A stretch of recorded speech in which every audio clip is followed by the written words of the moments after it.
Pemirsa, saat ini bisnis kuliner memang sangat digandrungi banyak orang. Bukan kebutuhan makan yang harus dipenuhi, tetapi eksistensi di media sosial juga menjadi gaya hidup baru. Tidak heran, bisnis kuliner tidak pernah ada matinya.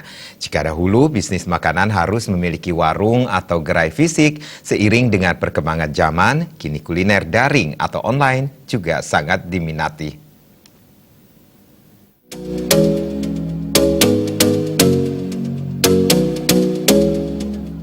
Di zaman global seperti ini, secara tidak langsung masyarakat harus mengikuti kemajuan teknologi informasi. Di bidang kuliner, masyarakat dimanjakan dengan aplikasi gadget untuk memesan makanan. Salah satu penyedia kuliner online, Kadek Suparta, yang menggunakan akun FB Warung Kemiro mengatakan, berawal dari hobi memasak dan terbentur dana untuk menyewa tempat, akhirnya Suparta mencoba untuk berbisnis kuliner secara online. Dirinya menilai respon promosi awal cukup baik melalui akun yang dibuatnya di FB. Anggaran promosi itu sama dengan menyewa tempat, bahkan lebih murah. Tentu dirinya tidak cukup jika berdiam diri. Dirinya harus mencari tahu media sosial yang paling efektif dengan pengguna aktif. Dengan begitu, dirinya bisa lebih dahulu mengetahui kuliner apa yang sedang digemari saat ini dan cara promosi yang tepat.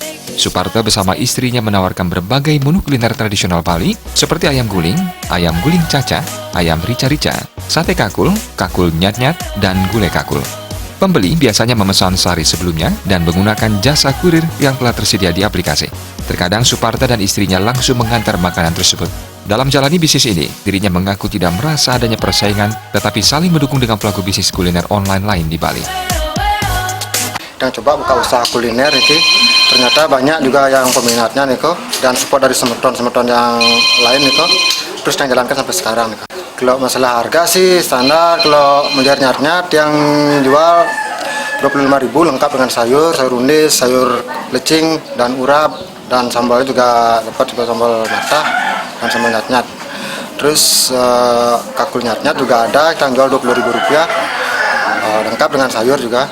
Terus dan sate kakul juga ada, dan terakhir ayam guling itu yang jual sampai sekarang. Dan peminatnya sampai sekarang ya, bagus tuh lah. Kayaknya yang terjalankan seperti itu. Kalau masalah persaingan tadi?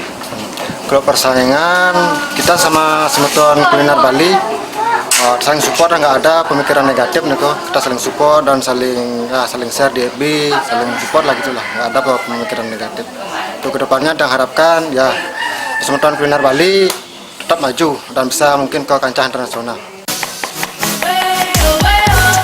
Dari hasil bisnis kuliner online tersebut, dirinya mengaku meraup keuntungan mencapai Rp700.000 hingga Rp1.000.000 sehari. Bisnis ini sangat membantu perekonomian keluarganya. Kedepan, Suparta akan membuka gerai untuk mengembangkan bisnisnya ini, tetapi tetap berkomitmen dengan kuliner online yang dirintisnya. Ali Setiawan dan Ngurawira, Bali TV.